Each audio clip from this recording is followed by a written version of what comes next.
Well, how much is that dino in the window? If the owners have their way, about $20 million. These guys have dug up a male Tyrannosaurus rex on a South Dakota farm in 1992, and the two men claim they have found the largest male T-Rex skull ever. Last April, the owners tried to sell the 65-million-year-old relic they call Z-Rex in the classifieds of the Wall Street Journal as an antique, really. And now they have put the dinosaur on eBay. That's the internet auction block. Starting bid, $5 million. And joining us now from Great Bend, Kansas, is fossil hunter Alan Detrich, accompanied, of course, by Z-Rex. Good morning, sir. Good morning. Dahlia, how are you? I'm very well. You must be pretty happy. That looks like a pretty nice specimen there. This is the best in the world. We're among royalty here. Okay. Give us a little... This is the king of dinosaurs. I know there's a queen of dinosaurs, Sue, right, who was sold for about $8 million or so a while back? $8.36 million. And, you know, people say that's a lot of money. But, you know, go to Chicago and say, we want to buy Sue now. And we want to take Sue out of the museum, and we want to take it home. What will it cost? You probably couldn't buy it with $100 million. You think not? So what are you really hoping to get for this one?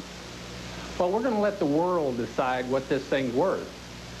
That's why we put it on the internet. You know, a lot of people talk about the various auction houses, you know, but it's a limited market, I think. With the internet, you get the globe. You get everybody on the planet looking at it.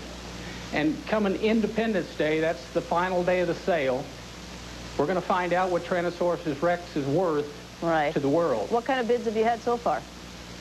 It looks to me like we've already got a hit at it at $5 million, but I don't see this thing taking off until Saturday. Okay. Why sell this for profit, though, as opposed to selling it to a museum or even giving it to a museum so the public can get a chance to look at it? Well, you know what I think is wonderful is the fact that there's people in this world and corporations that can afford to buy these things and take a huge, nice tax write-off. And I think it's good for the landowner, too, because the landowner pays taxes, and he must receive some benefits for this stuff being removed from his ground.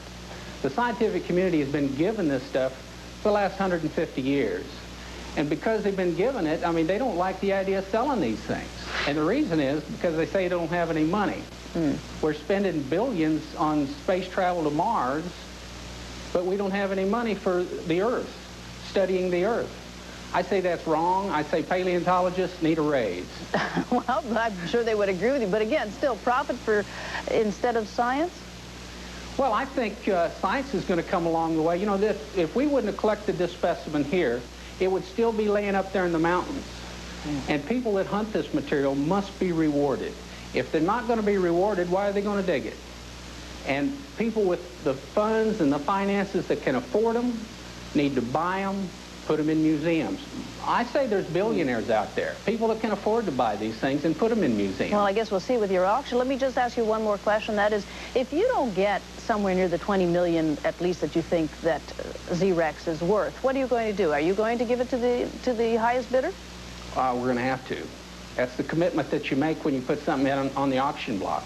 It's going to be very disappointing if this thing doesn't fetch the kind of money that it deserves. If they're paying baseball players $100 million for 5-year contracts, Tyrannosaurus Rex is going to generate money forever and ever and ever. Ask your children what a Tyrannosaurus Rex is worth. Well, we'll keep our eye on you over this weekend. Thanks so much, Alan Detrich, for joining us this morning. And, and Happy 4th of July and Independence Day. You too.